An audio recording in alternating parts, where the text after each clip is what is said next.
बोलो जिंदगी के माध्यम से एक बात और मैं कहना चाहूँगा सारे बिहार वासियों से कि be vocal for the local, यानी कि जो हमारे स्थानीय कारीगर, हमारे स्थानीय बुनकर, हमारे स्थानीय लोग जिन चीज़ों को उत्पादित कर रहे हैं उन प्रोडक्ट्स के प्रति एक मोह जगाइए अपने मन में, उनके प्रोडक्ट्स को खरीदिए। नमस्कार, मैं प्रीतम कुमार और आप देख रहे हैं बोलो जिंदगी। इस वक्त मैं पटना के खादी मॉल में दिवाली को लेकर के बहुत सारी खास चीज़ें यहाँ मिल रही हैं। चीज़ों के अलावा भी बहुत कुछ हैं। तो इस वक्त हम बिहार राज्य खादी ग्रामोद्योग बोर्ड के कार्यपालक पदाधिकारी दिलीप सर से मिल रहे हैं। सर, सबसे पहले बहुत बहुत स्वागत है बोलो जिंदगी में आपका। बहुत बहुत धन्यवाद आप लोगों का। सर, जैसे कि हमने खादी मॉल पहले भी हम लोग आते रहते हैं, घूमते रहते हैं, त्योहारों को लेकर जो है कुछ विशेष आकर्षण की चीज़ें यहाँ लगी दिखी, तो ये इनिशिएटिव सर आपने लिया। बिहार राज्य खादी ग्रामोद्योग बोर्ड द्वारा खादी और ग्रामीण उत्पादों को बढ़ावा देने के लिए लगातार काम किया जाता है। और चूँकि बिहार में त्योहारों की खास महत्ता होती है, अभी दशहरा समाप्त हुआ है, दीपावली आ रही है, छठ आने वाला है और उसके बाद भी लगातार त्यौहार हैं। तो इन त्योहारों के मद्देनज़र हमने बिहार के कारीगरों को कहा कि आप अपने प्रोडक्ट का निर्माण इस ढंग से करें कि वो शहरी उपभोक्ताओं को पसंद आए। और वैसे प्रोडक्ट जब तैयार हो गए हमारे पास तो उसको हमने लॉन्च किया है दीपावली के अवसर पर। साथ ही छठ के लिए भी हमने विशेष तैयारी की है और जो छठ में जो उत्पाद यूज़ होते हैं जैसे सूप है, चूल्हा है, दौरी है, इन सब चीज़ों को बल्क में हम लोग व्यवस्था किए हैं। और जो कलाकार बनाते हैं इन चीज़ों को उनका लाइव डेमो की भी व्यवस्था हम कर रहे हैं, छठ के अवसर पर भी कर रहे हैं। तो मकसद यह है कि हमारी जो विरासत है और हमारी जो महान संस्कृति है उस संस्कृति के अंश हम सब में समाहित हों।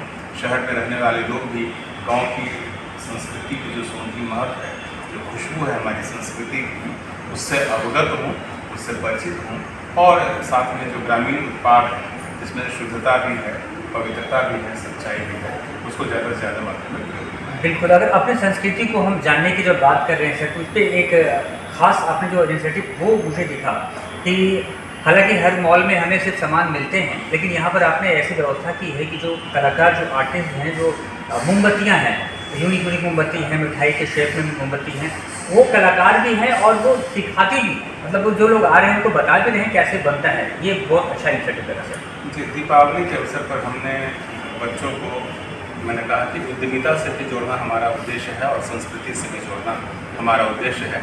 तो उसी उद्देश्य की पूर्ति के लिए यहाँ पर हमने एक मिट्टी के कारीगर को रखा है जो कि मिट्टी की मूर्तियाँ, मिट्टी के बर्तन बना कर करके बच्चों को सिखा रहे हैं और उनको देश की माटी से, बिहार की माटी से जोड़ रहे हैं। इसी तरह से कैंडल्स का निर्माण व्यापक पैमाने पर बिहार में होता है। तो बिहार में जो हमारी बहनें कैंडल्स का निर्माण करती हैं उनका लाइव डेमो हमने किया है और साथ ही सिखाने की व्यवस्था की है। उसके प्रति उद्देश्य यह है कि जो बच्चे दीपावली के अवसर पर शॉपिंग करने के लिए आएँ वह हमारी ग्रामीण संस्कृति से अवगत हों और साथ ही उद्यमिता यानी कि एंटरप्रेन्योरशिप से भी अवगत हों कि बड़े होकर करके सिर्फ नौकरी पाना जीवन का उद्देश्य नहीं होता है, बल्कि एंटरप्रेन्योर बनकर करके अपनी विशेष पहचान बनाने की कोशिश भी की जा सकती है। यह मैसेज समझना चाहता हूँ। तो साथ ही सिखा भी रहे हैं, सिखाने के साथ साथ उनके कॉन्फिडेंस को पुशअप करने के लिए ये प्रयास है। एक चीज़ और हमने गौर किया है सर कि यहाँ पर जैसे खादी मॉल में है कि आप डायरेक्ट जो कारीगर हैं उन्हें आप मौका देते हैं कि आप आइए और खादी मॉल पर सामान बनाकर लाइए और बेच दीजिए, जिससे हो क्या रहा है सर कि मार्केट में जो कीमत है चीज़ों पे उस पर भी प्रभाव पड़ रहा है, वो बहुत सस्ते मिल जा रहे हैं यहाँ से लोगों को। देखिए, हमारा उद्देश्य यह है कि जो हमारे कारीगर हैं, जो हमारे बुनकर हैं, उनके प्रोडक्ट का उचित मूल्य उनको प्राप्त हो और साथ ही जो उपभोक्ता है, कंज्यूमर है, उनको भी राइट प्राइस पर चीज़ें प्राप्त हो। तो यह हम ट्रेंड सेट करने की कोशिश करते हैं दैट्स इम्पॉसिबल। और उसमें कुछ हद तक आंशिक तौर पर आप देखिए कि सफलता भी प्राप्त होती है। लेकिन आप बताइए कि जो ग्रामीण उद्यमिता है वो बहुत मेहनत का काम होता है। जैसे कि कुंभकारी यहाँ पे बहुत मेहनत का काम है, प्राकृतिक तरीके से गुड़ बनाना बहुत मेहनत का काम है, खादी बनाना मेहनत का काम है, जाता पर सत्तू पीसना काफ़ी मेहनत का काम, ठीक है। प्राचीन काल में ढेकी चलता था चूड़ा कुटाई के लिए, ठीक है। तो ये सब चीज़ें जो है बहुत मेहनत का काम है और जब तक आप उस मेहनत को अपनी आंखों से देख नहीं लेंगे आप उसके कीमत को या उस मेहनत को एप्रिसिएट नहीं कर पाएंगे।